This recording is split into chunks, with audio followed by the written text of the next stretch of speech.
In Kiss news, Tony Zarella, who played with Gene Simmons and Paul Stanley in Wicked Lester, says he didn't quit the band, and that Gene Simmons and Paul Stanley left Wicked Lester.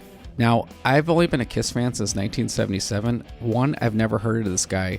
2, yeah, that's what the story in the street's always been for all these years. So I don't know where the story came from or if this guy's just trying to get his name out there. But kudos to him, he's the drummer from Wicked Lester.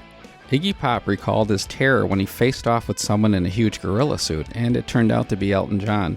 The incident took place around 1973. Pop said, "I saw this gorilla. I realized it wasn't a real gorilla, but anyone who puts on a gorilla suit looks huge." Pop also admitted that he was under the influence of drugs at the time, so this kind of makes perfect sense. Singer-songwriter Bob Dylan revealed that he's seen Metallica twice. Could you imagine going to a Metallica concert and seeing Bob Dylan? Hell yeah. Speaking of Metallica, they unveiled their latest single, Lux Eterna, and were joined by St. Vincent at the 3rd annual Helping Hands concert in LA. By the way, Metallica's new album, 72 Seasons, is set to be released on April 14th of 2023. Sharon Osbourne was recently taken to a hospital after experiencing a medical emergency. She was on the set of an unknown TV show and was taken to a medical center. Sharon is the longtime wife of Ozzy Osbourne, and as of the recording of this, Sharon has returned home, and she actually said she's doing great, so that's great news. The information about Hellfest has been released. There will be 4 main stages, which will be headlined by Kiss, Motley Crue, Iron Maiden, and Slipknot. There will be 179 bands that are going to be performing at this, and it will be from June 15th to 18th in France. The Rolling Stones announced a star-studded virtual concert with Lady Gaga, Bruce Springsteen, the Black Keys, and more. This star-studded immersive virtual concert is to celebrate the release of their Grr album and concert video. So as to the immersive part of this concert, during the performance, fans will be able to upload a short video of themselves enjoying the show, which will then be viewed by thousands of other fans around the globe.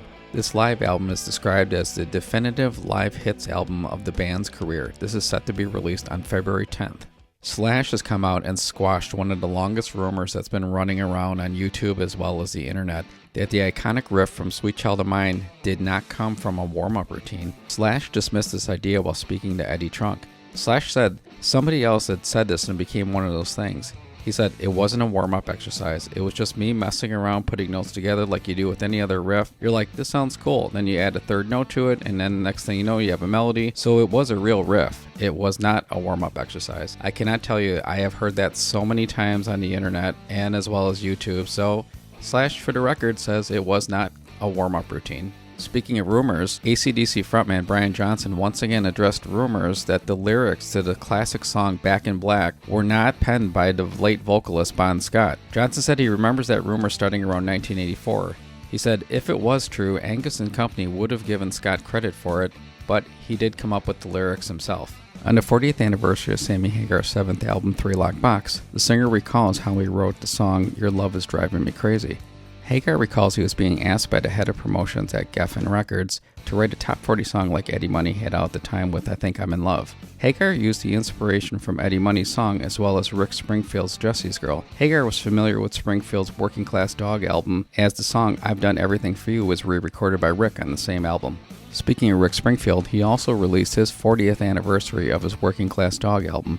This box set includes rarities, including demos, bonus live tracks from the 40th anniversary sessions, and the Living with Oz tour from 1983. It's pretty cool because there's multiple different versions of Jesse's Girl. There's also guitar picks, laminates, a tour book, signed and numbered limited edition cards, and a collector's box. Kind of bummed out though, it says there's supposed to be a colored vinyl, and I got a black vinyl. So hopefully that'll get taken care of, because I know there's other people out there on Facebook that also got a black vinyl when it's at colored, so hopefully that'll get taken care of soon. Queen's legendary song Bohemian Rhapsody has hit a brand new milestone. It is now past 2 billion streams on Spotify. I remember this song when it first came out. What a brilliant concept of having a love song that turns into an opera that finishes out as a rock song. Absolutely brilliant. Also, happy birthday to Rick Nielsen, who turned 74, and Peter Criss, the original Catman from Kiss, who turned 77. In guitar news, Kirk Hammett from Metallica debuted a new custom Fender, Gibson, and ESP guitar at Metallica's Helping Hands concert. The 2 new custom Fender American Acoustasonic Jazzmasters were customized with horror-vibed fret inlays. We also may be seeing a sneak preview of a forthcoming signature Gibson Flying V. He was also seen playing his LTD Ouija board Eclipse 12-string acoustic guitar. That is pretty cool.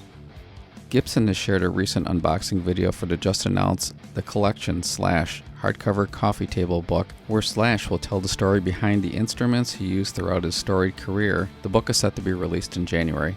After 2 decades with Gibson, Tom DeLonge looks like he's returning back to Fender as he unveiled a new Starcaster guitar. So a Starcaster is kind of like middle ground between a Gibson ES333 and a Fender Stratocaster. The guitars have Blink-182's smiley face logo inlays, glow-in-the-dark stage dots, a single volume control, an Adjust-O-Matic bridge and stop bar tailpiece and Grover tuners. These will also feature a Duncan custom pickup that may be similar to Gibson's Dirty Fingers humbucker. Blink-182's upcoming reunion tour is set to kick off on March 11th in Tijuana, Mexico.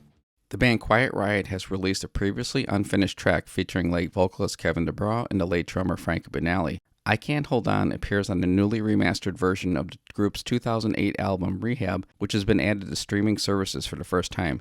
DuBrow and Banali passed away in 2007 and 2020 respectively. Rudy Sarzour became emotional while recording the bass parts to help complete the track. Rudy said, "I was all by myself, but spiritually, Frankie and Kevin were in the room with me. He's like, I know their musical taste so well, and I know what they liked." The video just got released also, and trust me, it's a tearjerker. Regina Banali, the widow of Frankie, put the video together for the I Can't Hold On video featuring archival footage and photographs. If you haven't seen this video yet, you need to see it. It's phenomenal, and the song is absolutely great too.